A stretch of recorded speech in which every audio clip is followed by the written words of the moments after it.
Okay, in this video, what we're going to be doing is going over the market cycle, how we could use the market cycle with respect to one, achieving a better equity curve, which we call ECs around here, equity curves, how to anticipate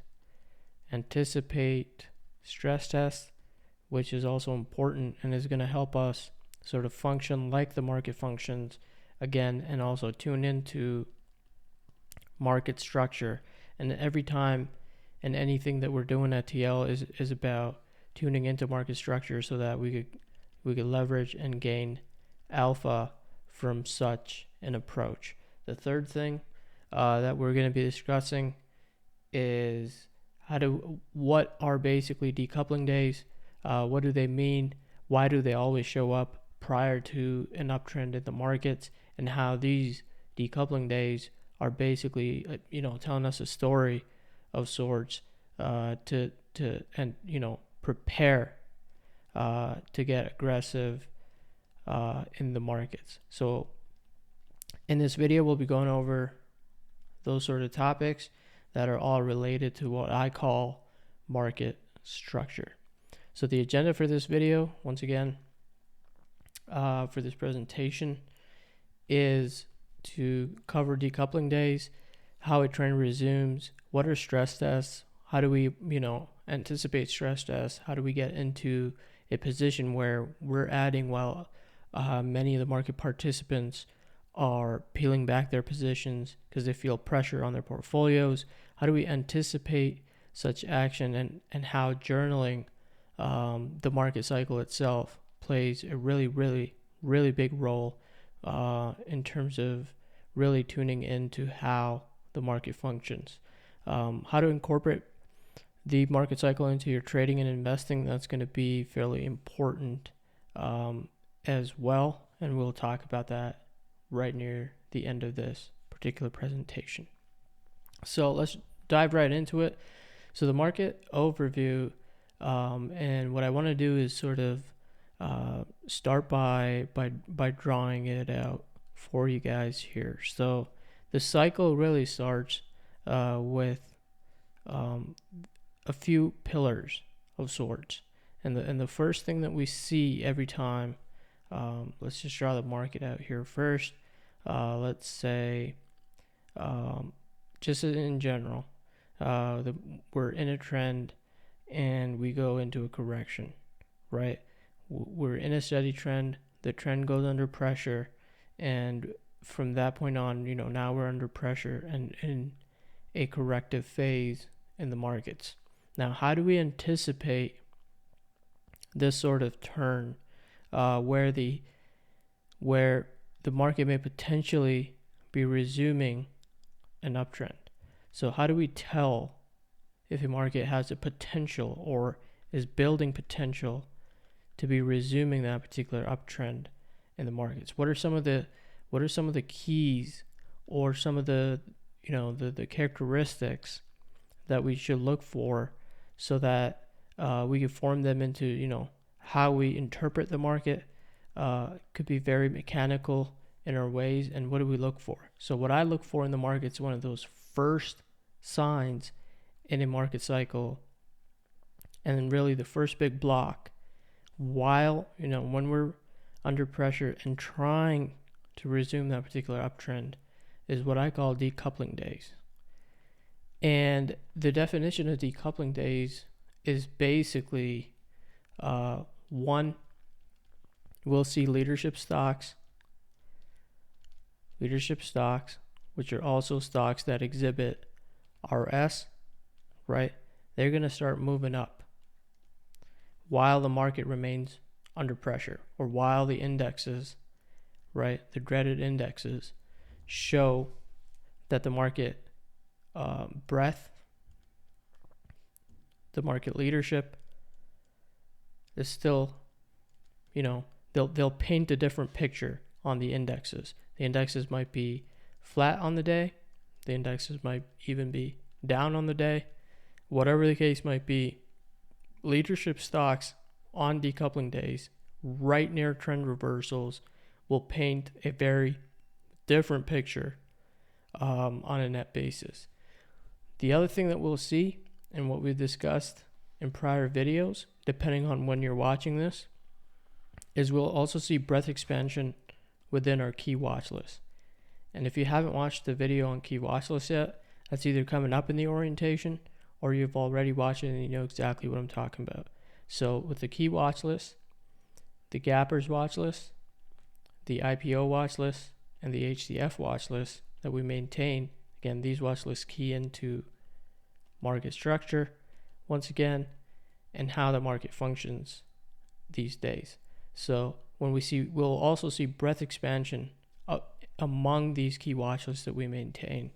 And when we see those two things, right, stocks that exhibited RS are starting to move up and break out, and key watch lists is showing breadth expansion.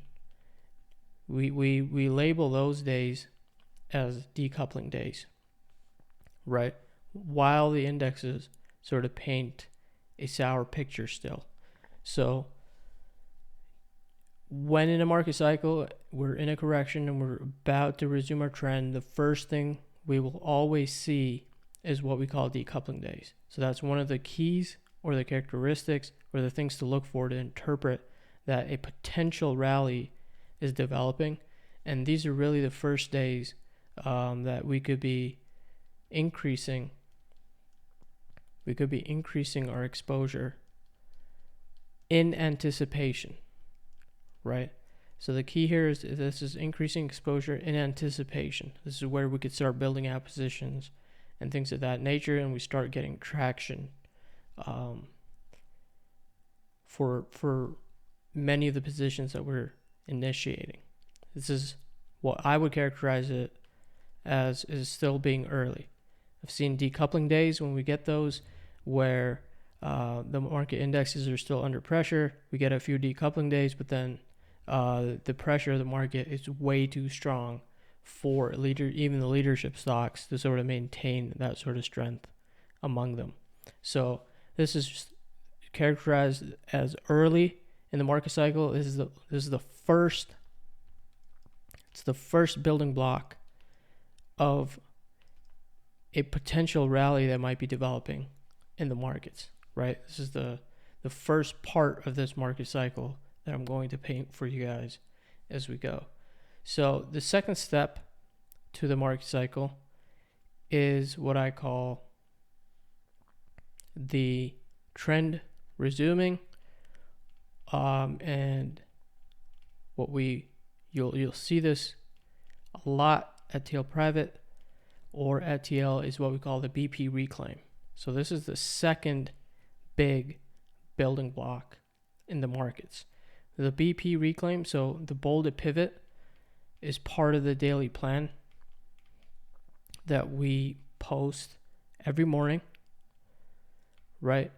And what we see is right near the start and right before a strong trend is about to resume on the indexes, we will get a reclaim of the bolded pivot. And this particular second block, it's confirming that the decoupling days were indeed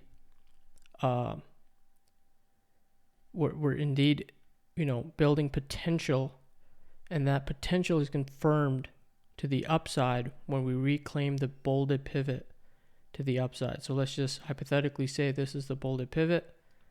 We get our decoupling days 1 and 2. The market's about to reverse, and then we get confirmation from the markets that it's time to go. So this increase in exposure and anticipation is basically confirmed by this second block of the market cycle where the trend is resuming and we reclaim the bolded pivot level. This is a license to be aggressive in the markets. It's a license to position size in a big way. It's a license to add more stock to positions that we were initiating while we were seeing decoupling days. And what's most important about this building block is that day 1, 2, and 3 are really the most important days that we should be establishing our core positions. So we have to be aggressive in our position size.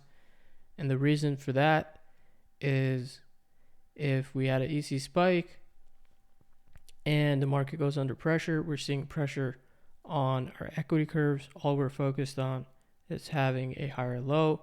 As soon as we see decoupling, we should see a fairly early reversal. But these days where the trend's resuming, which we call the BP reclaim, the bolded pivot reclaim, the first 3 days we should see fairly large progress in our equity curves so that this most recent low can become our low once again that we refer to once the new downtrend begins somewhere up here on our equity curves. So these days where we're seeing our EC spike while the trend is resuming and the bolded pivot is being reclaimed are the most important days, and we need to be position sizing big. We need to be position sizing aggressively. We need to be adding more stock to the positions that we started while we were seeing decoupling days. And the whole idea behind that is so that our equity curve can sort of break out from this consolidation and really distance itself from this prior consolidation. And that's sort of the story that we build out from cycle to cycle. Is to see these EC spikes, then get less aggressive. See these EC spikes, then get less aggressive as the market sees pressure. See the EC spike, get more. And then that's the ideal scenario that we want to be achieving in the markets. So once again, the first element is decoupling days. The second element is a trend resuming, which is sort of highlighted by the bolded pivot reclaim. There are a few factors that are very, very important in this particular market cycle. The second block that allow you to perform, and these days are really, really, really important, especially day 1, 2, and 3, to establish your core positions in the markets so that you could function from a strong point of view with respect to your positioning, and you're sort of in the driver's seat at that point in time. Now, the third part of it and the third building block, I apologize, I'm running out of space here, so I'm going to start here. The third building block is how do we anticipate or how do we look for stress tests? So stress test 1 is almost always day 5 or later in the markets. Now, there might be instances where we see a stress test on day 4. There might be instances where we when we get a BP reclaim for day 1 and 2, and then we see a day 3 pressure. These numbers that I've stated here are on an average basis. These are not absolute. Like we stress throughout the whole orientation, nothing in the market is absolute. Absolutely nothing. There's always some art and there's always some interpretation to what we're doing in the markets. So never forget, never ever take things like these as absolute and you sit there on day 4 while we're seeing a stress test and you say, nope, Ray told me that it's always day 5 or later. So these numbers that I'm talking about, these are estimates or averages of when we see stress tests in the market. So these are different for different years. They could be on average in a year like 2020, we had a 55-day cycle in the markets, which is absolutely unheard of, but that was a very strong and unique trend. What you don't want to be doing is sort of be a deer in the headlights or sit there on day 5, sell everything and wait for a stress test. There's a lot of, again, art and interpretation that goes into this while you're looking for the third building block of a market cycle, which I call stress test. Now, how do you get good at anticipating these particular stress tests? So let's flip over to the next slide for that. So stress test windows. What's important to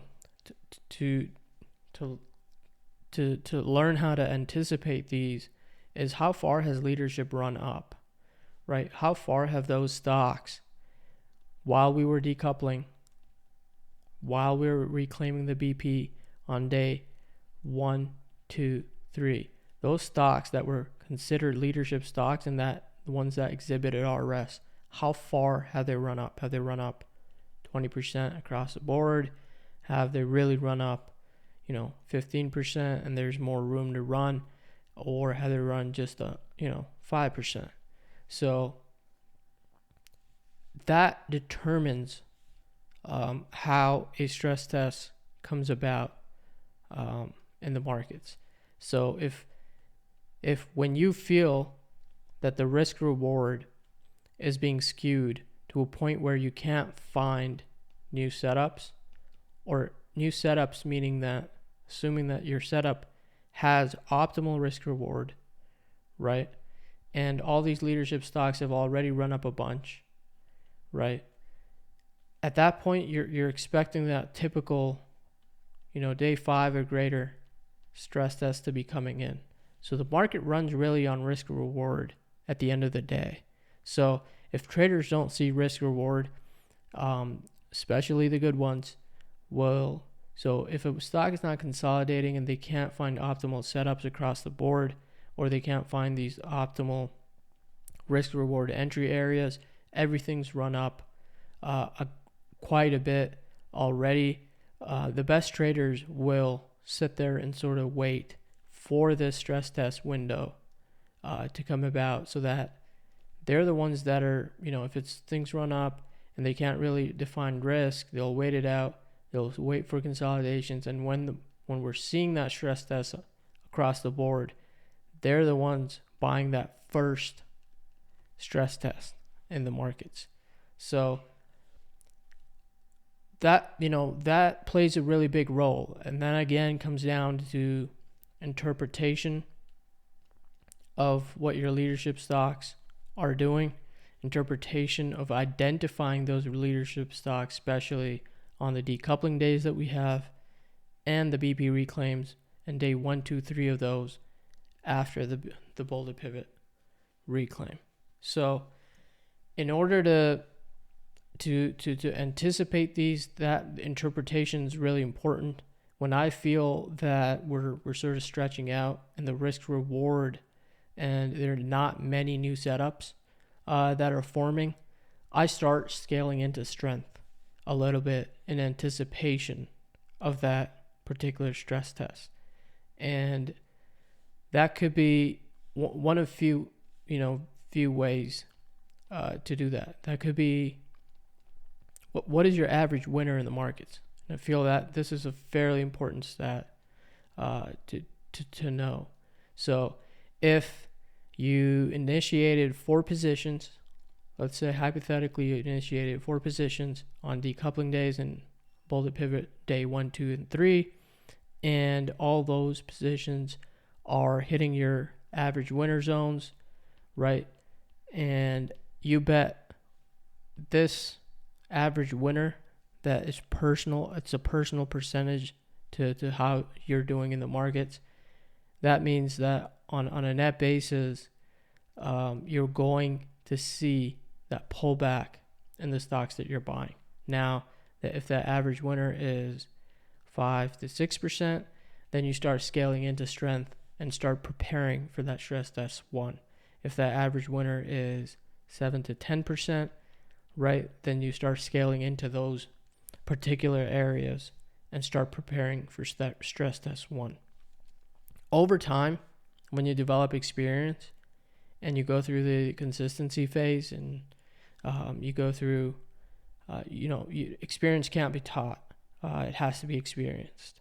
So this average winner zone usually increases towards that 12 to 15% zone in a really, really good market.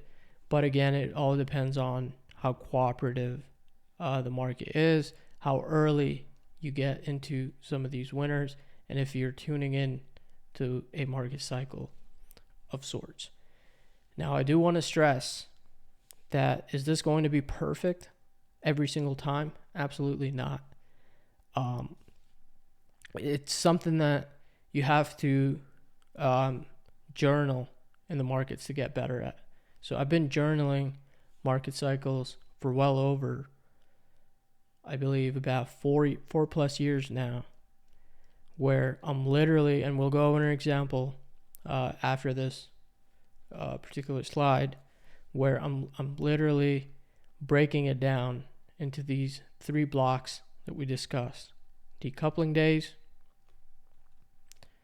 the BP reclaims, and then stress tests, right? And I write those down every single day. What kind of day was it? Are we still above the BP? Is it a normal day in the markets? Was it a stress test? And then coming up with stats that I'm seeing based on these. So an average stress test 1 after a BP reclaim tends to be greater than day 5. Stress test 2 tends to be greater than day 10. Stress test 3 tends to be greater than day 15. So journaling plays a big role. So if you don't journal, again, no textbook is going to tell you to do this. These are sort of methods that I've come up with for myself. I'm a big believer in repetition, habits, the fact that the market rhymes. There's really nothing different about the markets if you look at it from a holistic or a big picture point of view, from one cycle to the next. It's just the names that we're trading change, or the themes that we're seeing, change. The entry tactics we employ, the key watch lists always remain the same. The routines remain the same. It's a matter of catching these particular market cycles and tuning into these building blocks that build a market trend. So I encourage you guys to have your own personal market cycle in your journals. We post it on TL Private every morning. That's something I maintain on a personal level. So I've, over the past couple of years, started sharing that within this particular service. And I feel, it's any component that we're sharing in this service literally is designed to, it helps me in my trading. So I'm sharing my journey with you guys on a day-to-day basis. So this particular point can't be emphasized enough. If you guys do this pretty much every day, it takes no more than 3 to 4 minutes to have this updated. You will start noticing patterns.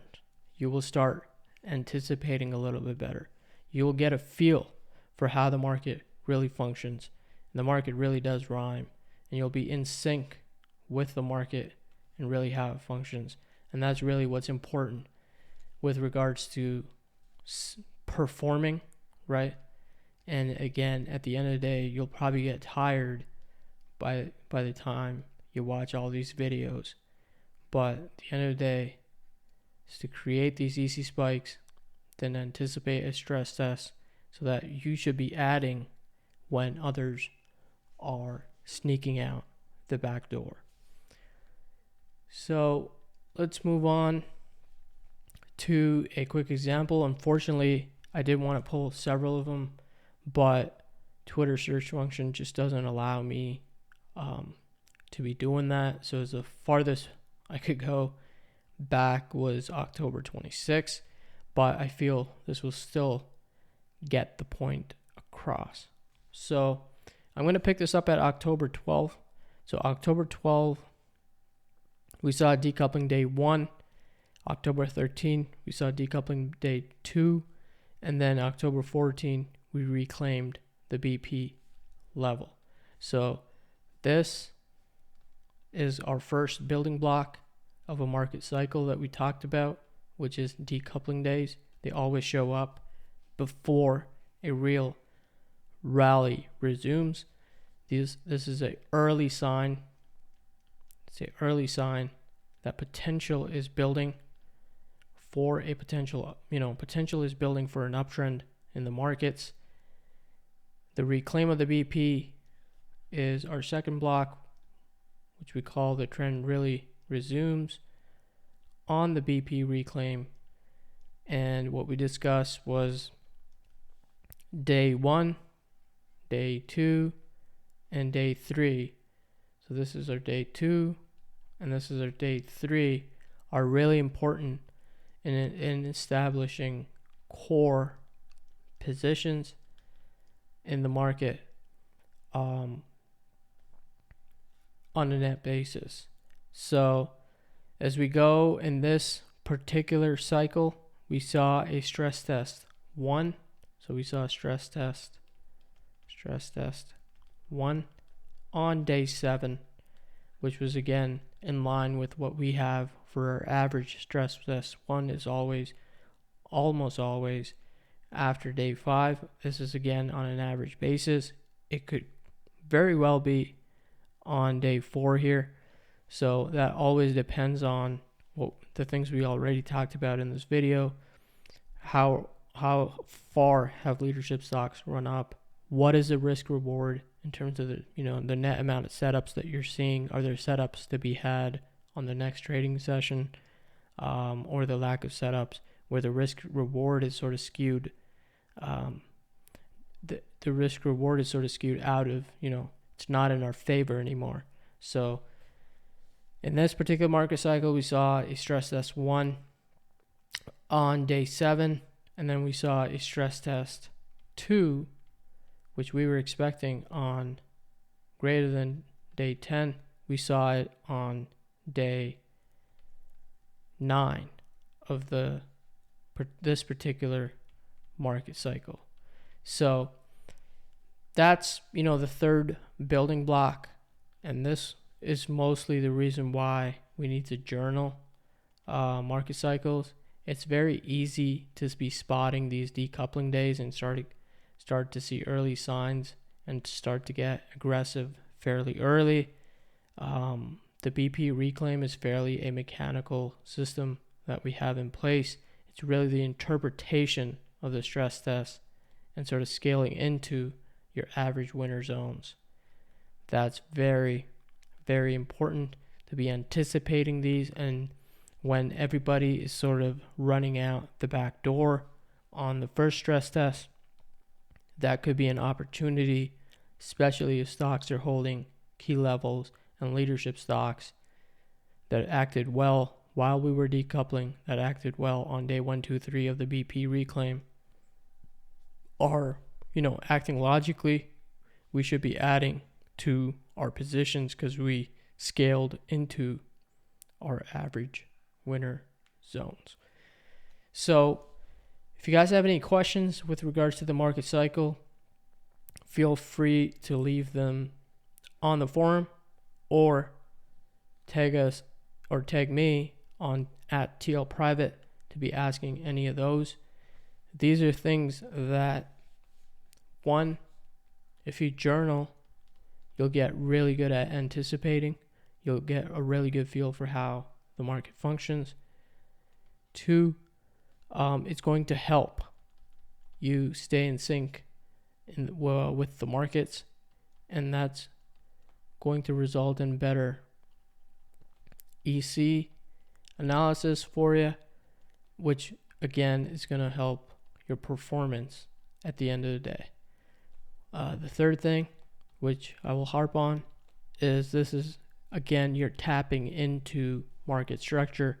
Anytime with anything, when you tap into market structure, when trading, is going to help you perform at a high level in the markets. If you guys have any questions, once again, feel free to ask them. If I didn't cover anything in this video, please ask. If you have any questions, doubts, whatever the case might be, always ask. This is a learning platform. I hope this was helpful, and I'll see you guys in the next video.